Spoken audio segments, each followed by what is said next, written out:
Olá pessoal, tudo bem? Bom, meu nome é Wagner Alves, eu tenho 46 anos, sou nascido na cidade de Mauá, no ABC Paulista. Com 13 anos fui morar no Vale do Ribeira, na cidade de Pariqueraçu. Meu pai, minha mãe, mais meus 3 irmãos, 2 irmãs e um irmão. E foi no Vale do Ribeira que, morando no sítio, onde não tinha televisão, não tinha nem energia elétrica, eu comecei a ter esse contato com o mundo do rádio. As rádios que eu ouvia muito na época era a Rádio B2 do Paraná, a Rádio Gaúcha, a Rádio Mundial do Rio de Janeiro, que era uma rádio que tocava muito flashback, e as rádios de São Paulo, Capital, Globo, Record, Bandeirantes. Eram as rádios que eu ouvia muito na minha infância, ali na minha juventude. Bom, eu penso que foi a partir desse momento que eu comecei a ter esse contato com o rádio como ouvinte, ouvindo muitos programas como Barros de Alencar, Arlindo Betti, Zé Betti, Paulo Barbosa, Paulinho Boa Pessoa, Eli Correia. Cheguei a ouvir muito pouco Hélio Ribeiro no rádio, acabei pegando um pouquinho, mas foi esse pessoal que acabou. Naquele momento eu não sabia, mas eu estava tendo a minha formação como narrador, como comunicador no mundo do rádio. Em 1995, a minha família veio embora para Valinhos e foi a partir daí que eu comecei a ter realmente desincubar. Eu tinha aquele muito input, muita informação sobre rádio, gostar de rádio, mas nunca tinha tentado nada no rádio. Nessa época eu comecei a estudar engenharia na PUC em Campinas, mas não era nada disso que eu queria. Eu sempre gostava muito do rádio. Em 1997, a cidade de Valinhos montou a sua primeira rádio, que foi a Rádio Valinhos FM, uma rádio comunitária, uma associação, e eu ganhei essa oportunidade através do amigo Edson Cabral, de participar todo sábado durante 5 minutos do programa dele. Isso foi durante muito tempo. Eu estreiei no dia 15 de novembro de 1997, às 14 horas e 4 minutos. Eu fui falar sobre Fórmula 1, lembro que falei do Guarani e também do esporte de Valinhos. Essa foi a minha primeira oportunidade no rádio, propriamente dito. A partir daí, fui trabalhar na Rádio Planalto de Vinhedo, comecei como plantão esportivo, também narrando o campeonato amador. Depois tive oportunidades na programação musical da rádio. Fiquei até 2003 na Rádio Planalto. Voltei para a Rádio Valinhos em 2002 como operador. E ali eu tive a oportunidade de trabalhar como locutor musical, operador, sendo contratado pela rádio, um funcionário da Rádio Valinhos. E cheguei a ser coordenador do departamento de esporte. Nós montamos o departamento de esporte na rádio e transmitimos o campeonato amador da cidade. Bom, as minhas oportunidades no rádio foram aparecendo, daí eu fui trabalhar na Rádio Cidade de Jundiaí com o Adilson Fredo. Foi lá que eu tive a oportunidade realmente de começar no futebol profissional. Fui narrar os Jogos do Paulista de Jundiaí, viajar a alguns estados brasileiros, fui para Brasília, Rio de Janeiro, Fortaleza, Belém do Pará. Trabalhei na Rádio Central de Campinas também, uma boa época, e recentemente na Rádio Brasil, com todo o pessoal lá do Felipe Zangari, do Alberto César, narrando para a Rádio Brasil de Campinas. De 2016 para cá, eu comecei essa oportunidade, na verdade, em 2017, a questão da internet, do streaming, narrar para plataformas digitais. Foi através do Maurício Camargo que me deu a primeira oportunidade com o pessoal lá na Macacada Reunida, também no Bugre Avante. E agora eu estou com o pessoal do Esportes Online, fazendo a narração dos jogos do Guarani, da Ponte, outros esportes. Também nessa mudança no rádio, a gente acompanha essa convergência de mídias e agora a internet, ela está dando as cartas e é o que vai prevalecer de agora para frente, saindo um pouco o rádio, como eu estou com 46 anos, quem tem a minha faixa etária conheceu o rádio de uma forma e o rádio agora ganha uma outra característica. Discriminação, deixa eu falar. Eu, com 2 anos e meio de idade, eu tive paralisia infantil, a poliomielite, e a partir daí fiquei com as sequelas. Bom, a discriminação, quando a gente fala no meio da comunicação, claro que tem. Porque todo mundo tem um pensamento diferente, não é todo mundo que tem uma visão mais ampla daquilo que a pessoa com deficiência pode agregar, pode proporcionar, e acaba colocando a pessoa com deficiência no balde da ineficiência. ela não vê que a pessoa com deficiência pode somar, pode ter uma produtividade dentro da sua equipe, principalmente no veículo e no meio que é tão disputado como é o rádio. Então, quando eu falo de discriminação, o que é que acontece? Eu acho que existe mais o desconhecimento e também o despreparo. Por quê? As praças esportivas, nenhuma é preparada para receber a pessoa com deficiência. Eu vou dar um exemplo falando da minha deficiência, que é a deficiência física. Como eu disse, eu uso a órtese e também as muletas. E os estádios, todos, né? Os estádios, eles têm muitas escadas, os degraus, aquele um bem mais alto que o outro, ele não tem acessibilidade. Ponte Preta e Guarani, Moisés Lucarelli, o Brinco de Ouro é um exemplo disso daí. Para se chegar até essas cabines é uma verdadeira aventura. Então, eu acho que assim, existe mais a questão do desconhecimento e do despreparo do que do preconceito em si. Acho que a pessoa nem sabe que ela está sendo preconceituosa, mas já vivi várias situações de preconceito, não ser contratado devido à deficiência, a deficiência ser colocada na frente como primeiro um obstáculo para que eu possa trabalhar numa equipe esportiva. Só que a gente tem que superar tudo isso, tem que encarar. E agora, o rádio está mudando muito. O locutor esportivo hoje, a gente tem muito essa questão do tubo, né? O locutor não precisa sair tanto para poder realizar o seu trabalho. A gente tem essa experiência em Campinas mesmo, rádios de Campinas fazendo jogos da Ponte do Guarani do estúdio. São Paulo está acontecendo muito isso. Então, acho que até essa questão dessa mudança da forma como a gente encara a comunicação, as transmissões esportivas, até a ida da equipe até o campo está mudando e pode até abrir mais espaço para a pessoa com deficiência. E a sua deficiência não vai ser tão destacada. Porque, por exemplo, se eu for fazer um jogo no campo do Guarani, por exemplo, até eu chegar na cabine, sentar bonitinho ali, esperar o jogo começar, é claro que a minha deficiência vai ser destacada. Porque é escada para subir, é rampa que não tem corrimão, enfim. Então é diferente, por exemplo, de eu ir para o estúdio, chego no estúdio, tudo certinho, sento lá, faço meu jogo, vou embora, a deficiência acaba passando despercebida nesse momento. Então eu penso que existe mais a questão do despreparo e do desconhecimento do que propriamente da discriminação em si. Mas ela existe também. Quando eu falo do rádio, eu venho de um rádio AM, né? Ouvindo muito AM. Eu tenho as influências do rádio, de ouvir rádios do sul do país, rádio de Curitiba, rádios do Rio Grande do Sul, também do Rio de Janeiro. E eu não sei se eu tive tanta influência nessas rádios, que como que foi essa influência? Acho que foi um mix.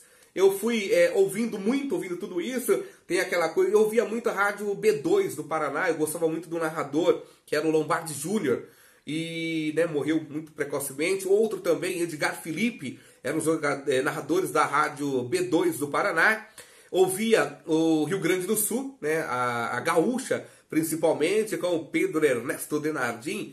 Tem as diferenças. O rádio, o gaúcho, por exemplo, ele tem aquela coisa apaixonada, né? O Pedro, quando ele ia narrar, o Grêmio é o maior time do mundo, o Grêmio pinta de azul a América, vai Grêmio! Aí quando era jogo do Internacional, né? O mundo é colorado, o Brasil é colorado! Ouvia as rádios do Rio de Janeiro, Rádio Tupi, Rádio Globo, por exemplo, o garotinho, né? José Carlos Araújo. Ele tem aquela narração que parece que ele não está nem preocupado com o jogo. Eu ouvia lá, olha, a Tita tocou para Nunes foi na linha de fundo, vai, a bola vai passando agora, chega até as mãos do goleiro Raul, que tranquilo, sai jogando no campo. Então assim, ele parece que ele está na praia vendo o jogo, e é meio assim a narração do Rio de Janeiro, né? Tem essas peculiaridades. E a narração de São Paulo, que as rádios que eu ouvia muito, Rádio Capital. Eu acho que a minha primeira influência no rádio foi o Oswaldo Maciel. Eu gostava do Maciel, ele tinha aquelas frases, né? Ele estava narrando o jogo, daqui a pouco ele, né? Se cada vez que eu pensasse em você sumisse um pedacinho de mim, epa, cadê eu? Pedro, meu filho! Eu gostava muito de ouvir isso. Ele estava nessa época, o Oswaldo Maciel trabalhava na Rádio Record. Muita influência também do Vanderlei Ribeiro, menininho, gostava, né, do pique do Vanderlei. Reinaldo Costa, o locutor que a galera gosta. Esse pessoal de São Paulo, fora, é claro, Osmar Santos, o Éder Luiz, o José Silvério, Oscar Ulisses, então o José Carlos Guedes. Então eu tive essas influências, mas como ouvinte. Tá? Tudo isso que eu tô falando para vocês era como ouvinte. Depois que você começa a narrar e pegar alguém para você tentar acompanhar, que eu me lembro muito bem, foi o Éder Luiz. Sempre gostei do pique do Éder, daquela narração rápida do Éder, aquilo ali sempre me fascinou. Então, aquele negócio dele de, colocar velocidade no rádio, uma boa dicção. Então, o Éder Luiz, acho que foi o primeiro ali que eu comecei a querer copiar. Tá? Querer copiar foi o Éder. E eu tenho uma referência a fazer aqui, e também é um agradecimento, porque quando eu cheguei até a Rádio Central de Campinas, eu cheguei achando que eu sabia narrar. Já tinha passado por algumas emissoras, e ali eu, através de muitos puxões de orelhas, que na época eu não entendia, e o Alberto César Iralá, ele me deu umas coordenadas que eu guardo até hoje. Era como se eu comecei a tirar a minha habilitação de narrador ali com o Alberto César. Foi quem teve a paciência de me orientar, às vezes com não tanta paciência, mas ele me orientava, me explicava de como era a narração, me dando dicas de narração, para eu não me perder durante os 90 minutos, porque o narrador, na verdade, ele é o que conduz. O narrador, ele acaba o motorista daquele ônibus, daquela viagem que vai ser aquela partida de futebol, aquela partida de esporte, né? Eu falo o futebol, mas o narrador ele tem que ser um narrador completo, um narrador de esportes. E o narrador, ele é esse motorista, ele que dita o ritmo, a velocidade. E eu consegui isso através ali das orientações do Alberto César. Olha, se eu pudesse dar um conselho para quem está começando, primeiro que assim, o rádio mudou muito. O rádio AM que eu conheci, o rádio FM, agora essas plataformas digitais, essa coisa do online. Mas o que não mudou, e que eu acho que todo narrador, todo repórter, todo comentarista, ele tem que ler muito, sabe? Estudar muito. Quando eu falo estudar esportes, estudar sobre o que está acontecendo no panorama ali do país. O narrador ele tem que estar informado, você não pode ser alguém alienado. Então você tem que ler, você tem que estudar bastante e principalmente treinar. O jogador, ele vai jogar na quarta, no domingo, durante toda a semana ele treina. Então eu penso que assim, o comunicador ele tem que treinar. Treinar dicção, fazer exercícios, exercícios para o pulmão, para dicção, treinar. Hoje é muito fácil, você tem jogos a qualquer momento ali no YouTube, treina uma jogada. Se você está pensando, pintou um bordão, sabe? Não manda esse bordão pro ar sem antes ou conversar com alguém que gosta de futebol, gosta do esporte, para ver se aquilo pega, ou começa a treinar, vê um jogo, vai tentando encaixar. Começa a treinar, você é repórter, vê um jogo coloca um jogo no YouTube, vai treinando. Então eu acho que assim, ler, sabe, estudar bastante e esse treinar. 99% de inspiração, né, de transpiração e 1% de inspiração. Acho que não mudou, isso não muda. Então o conselho que eu dou é isso aí. Tente se informar, leia. Você é comunicador, você é narrador. Você tem que saber o que está acontecendo ao seu redor para você poder transmitir uma partida de futebol, para você poder comandar um espetáculo. No caso do narrador, mas tem o repórter, o comentarista, enfim, toda essa equipe. Então esses seriam assim, os meus conselhos para quem está começando. E tentar, escolha alguém que você acha legal, que você acha que tem um pique legal, e cola no cara, começa a ouvir. Hoje é muito fácil, manda aí um WhatsApp pro cara, manda no Facebook, pede algumas dicas, enfim. E outra coisa, você não pode ter vergonha, tem que meter a cara mesmo, perguntar. Portas serão fechadas, mas também outras irão abrir nessa sua caminhada aí como comunicador.